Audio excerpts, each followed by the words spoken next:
The first thing I saw was red and blue light crawling across my barn like a brush fire at sunset. 2 county patrol cars rolled slow over my gravel, tires crunching loud enough to wake the horses. Dust hung in the air, glowing in the strobes. My gate was open. I hadn't opened it. Karen stood just inside the fence line, pressed slacks, clipboard tucked against her chest like a trophy. She wasn't smiling exactly. It was worse than that. She looked certain. Her brother stepped out of the lead cruiser in full uniform, Lieutenant Bars catching the light. Calm, official, practiced. "Sir," he said, unfolding paperwork, "this property is being placed under emergency nuisance abatement. Unauthorized agricultural structures, zoning violations, immediate compliance required, seized." That word just floated there between us. I took the documents. The paper smelled fresh, like it had been printed minutes ago. My barn creaked behind me in the evening wind. I read slowly. Then I looked up at him and said, "Lieutenant, you might want to read page 3 more carefully." The cruisers kept idling in my driveway. And that's when this really started. I bought those 12 acres 10 years ago, before the subdivision crept this far out, back when the nights were still dark and you could hear coyotes instead of leaf blowers. Before I retired, I spent 2 decades as a federal land compliance investigator. Environmental misuse, easement disputes, a few ugly cases involving civil rights and property seizures. I learned how paperwork can be weaponized and how it can be dismantled. When my wife passed, I needed space, so I restored the old barn board by board, hung an American flag by the fence line, put up cross-fencing for 2 horses. Nothing fancy, just honest land used honestly. I pay my dues, I wave when people drive by, I fix my own fence posts. The HOA wasn't here when I moved in. Annexation pulled us into their boundary 5 years later. I didn't fight it. Figured I'd keep my head down and live quiet. I believe in 3 things: property rights, due process, and not escalating unless you have to. But I started noticing something early. Other barns, same height, same siding, no citations. Mine? Different story, peace is fine, until someone decides your independence offends them. That's about when Karen arrived. Karen moved in from somewhere with sidewalks and opinions about grass height. Within 6 months, she was HOA president. At meetings, she used phrases like raising property values and modernizing aesthetics, like we were a condo complex instead of a rural stretch of Texas that smelled like hay after rain. She didn't like visible livestock from the road, didn't like weathered wood, didn't like fencing that looked agricultural, which was interesting, considering we lived in an agricultural zone. She carried a clipboard the way some people carry a sidearm. Always notes, always citations, always a reminder that we have friends in the county. Her brother came up often. County police lieutenant. If things escalate, she'd say lightly, "We have resources." I stayed quiet. Legacy land doesn't need applause. Then she introduced a bylaw amendment, redefining certain agricultural structures as commercial facilities. Said it clarified community standards. It passed fast. Too fast. I've sat through enough regulatory votes to know when numbers don't add up. The required threshold was higher than what showed up in the minutes. So how did it pass? I didn't challenge it. Not yet. Then the first citation hit my mailbox, and I knew it wasn't random. The first citation said my barn siding was non-compliant in tone and finish. It was restored cedar. The second claimed unauthorized livestock visibility from roadway. I've got 2 horses. They exist. They move. That's kind of the point. The third notice came certified mail. Daily fines. $250 per day until remedied. That's when paper cuts started drawing blood. I didn't argue. I documented. Photographs, dates, copies of every envelope. I sent certified letters requesting enforcement parity records, how many similar barns cited, how many livestock complaints filed across the association. No response. At the next board meeting, Karen cleared her throat and suggested I might be operating an unlicensed agricultural business.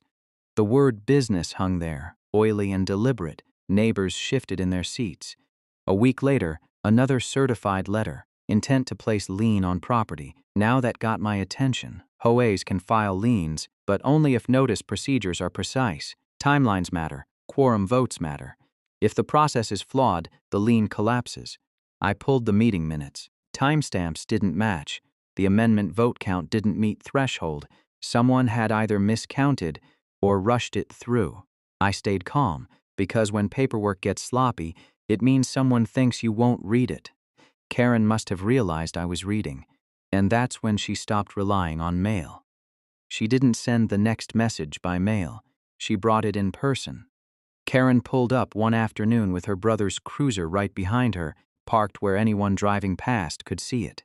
Optics. That's what this was. The lieutenant stepped out, polite but firm. "We're looking at potential zoning enforcement coordination," he said.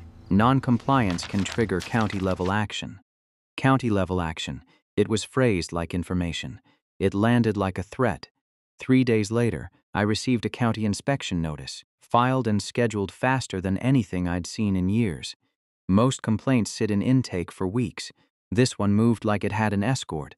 I checked the routing stamp. Origin, direct administrative referral. That wasn't standard. Complaints usually pass through intake review before escalation. So how did this one skip the line?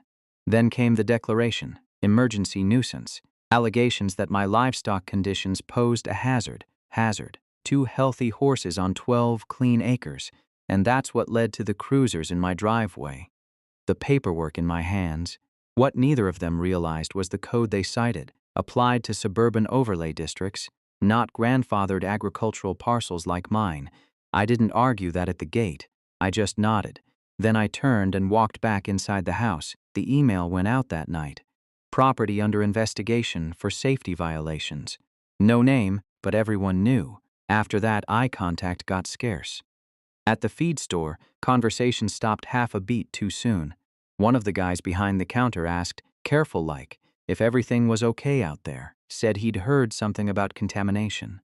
Contamination, Karen framed it as community safety, protecting property values, protecting families. It's amazing how fast a narrative spreads when it's wrapped in concern. I didn't defend myself publicly.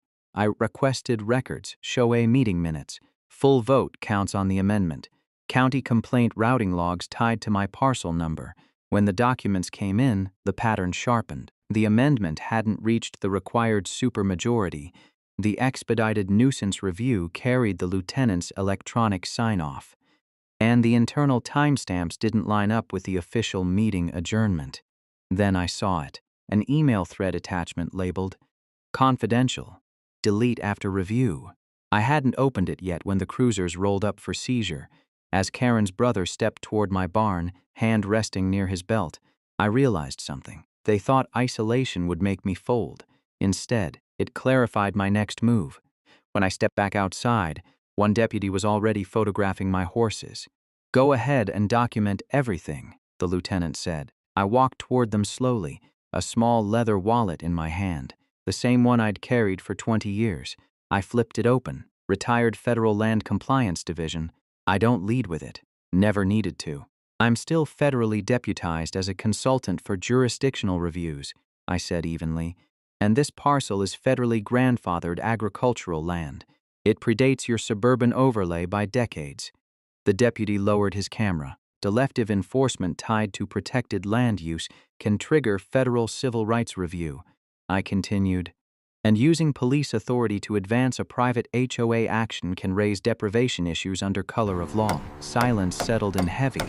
I looked at the lieutenant. A federal complaint package was filed 48 hours ago. Documentation attached, including your expedited routing signature. Karen shifted behind him, and that email thread marked confidential, delayed after review. I said, "Already forwarded to the state inspector general." The dust kept drifting across the driveway. The power dynamic changed without anyone raising their voice. But I knew something important. Badges don't end corruption. Sunlight does. They called it an emergency session. Word spread fast. The clubhouse was packed, folding chairs scraping tile, low murmurs, that stale coffee smell hanging in the air. Karen sat at the front table, posture tight, folder stacked high. I waited until the floor opened. Then I walked through it slowly. First, the amendment vote count. Required supermajority. Unmet. I read the numbers straight from their own minutes. Second, the email. Printed, highlighted. Karen requesting her brother to fast-track nuisance status before he digs in. A few heads turned toward the lieutenant in the back. Third, photographs of 3 other barns, same siding, same visibility from the road. 0 citations. The county oversight representative sat quietly along the wall, hands folded. Karen leaned forward. "We were protecting property values," she said, voice sharpening. "Community standards matter." "Process matters more," I replied. Calm, timeline clear, dates aligned, statute references brief and precise. The county rep finally spoke. An internal review had been opened regarding misuse of police resources connected to a private enforcement action. The room shifted. Murmurs grew louder. Confidence drained from the front table. Her brother didn't say a word. And that's when accountability stopped being theoretical. But consequences don't arrive all at once. They move step by step. The county's statement came 2 weeks later. Tenal Affairs Review opened. Misuse of departmental resources under evaluation. It wasn't loud. Just a short press release posted online. The HOA's attorney followed with another notice. The agricultural amendment was void due to procedural defects. The lien attempt against my property, nullified. Karen resigned before the next scheduled meeting. Personal reasons, the email said. Her brother was placed on administrative leave pending investigation. No handcuffs, no headlines. Just the slow, deliberate unwind of authority that had overreached. A few neighbors stopped by the fence after that. Awkward apologies. Said they should have asked questions sooner. I told them it was fine, because this was never about winning. It was about making sure process meant something again. And once the noise settled, the ranch felt quiet in a different way. Not fragile resurrected. I repainted the barn myself that fall. Same cedar tone, same texture. I left the horses visible from the road on purpose. I started attending HOA meetings again, not to control anything, just to make sure sunlight stayed in the room. New bylaw protections passed that winter. Clear vote thresholds, conflict of interest disclosures, limits on enforcement authority. Nothing flashy, just guardrails. I've learned something through all this. Power doesn't corrupt neighborhoods, silence does. So let me ask you, if an HOA tried to weaponize local officials against you, would you fight quietly like I did, or go public immediately? Next time, I'll tell you about the developer who tried to reroute a public easement through my fence line. If this story hit home for you, do me a favor. Hit that like button so more homeowners see this before they're the next target. Support if you believe property rights still matter in this country. Every week we break down real stories of HOA overreach, backroom deals, and the people who pushed back the right way, and I want to hear from you in the comments. Have you ever had an HOA try to intimidate you with fines, liens, or local officials? What would you have done in my position? Your stories matter. A lot of people reading them won't feel so alone. And trust me, the next one about that developer and the easement line, you're not going to want to miss it.